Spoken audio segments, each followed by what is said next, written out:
The only possible attitude toward out-of-control desire is a declaration of all-out war.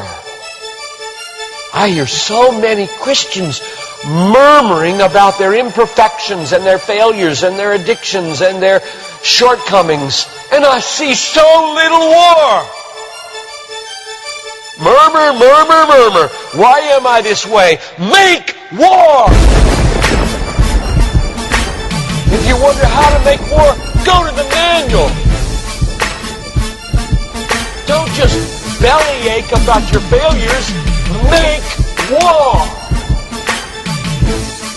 He says, I'm continuing the quote, there is something about war that sharpens the senses. You hear a twig snap or rustling of the leaves and you are in attack mode. Someone coughs and you are ready to pull the trigger. Even after days of little or no sleep, war keeps us vigilant. There is a mean, violent streak to the true Christian life. Now let's very carefully ask, violence against whom? Or what? Not other people. Not other people.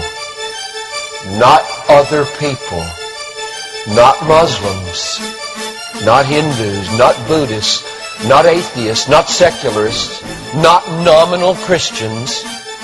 Not wives or husband or children or ornery bosses. But on every impulse in our soul to be violent to other people. Violence, a mean streak in Christianity, against our own selves.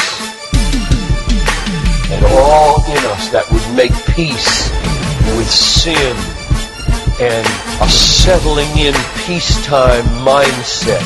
We make war on that in us. It's a violence against all lust in ourselves, all enslaving desires for food, caffeine, sugar, chocolate, alcohol, pornography, money, the praise of man, approval of others, power, fame. This is our enemy. This is where we make war. It is a violence against all racism in our souls, all sluggish indifference to injustice in our souls, a violence against all indifference to poverty and indifference to abortion in our souls. Did you know that in the warfare of Romans, Satan doesn't show up until chapter 16.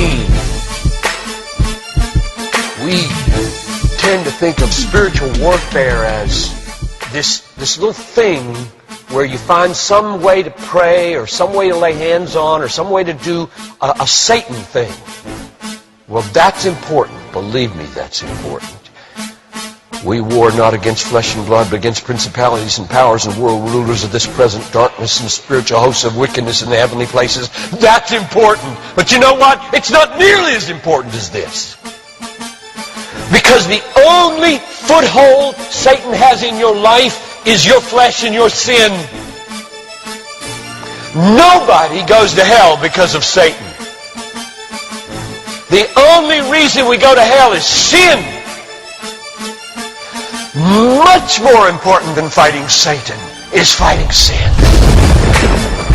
This warfare in verse 13 is vastly more important than figuring Satan out. Get that. My biggest enemy is not Satan. My biggest enemy is John Piper. And he's the only reason I'll go to hell, not Satan. Satan, you don't have nearly that kind of power. And therefore, I really care about us learning how to do this battle. Christianity is not a settle in, live at peace with the world the way it is religion. Like most Christians live their daily lives. Verse 13. If by the Spirit you kill. There's a mean streak in Christianity, and it's not against anybody else but ourselves. In fact, it's against the meanness of ourselves against other people. If you feel like you're a mean person against others, a harsh person, a critical person, you know your problem? You haven't learned to make war. You haven't learned to be mean. You haven't learned to get violent against your violence, against your meanness, against your critical spirit.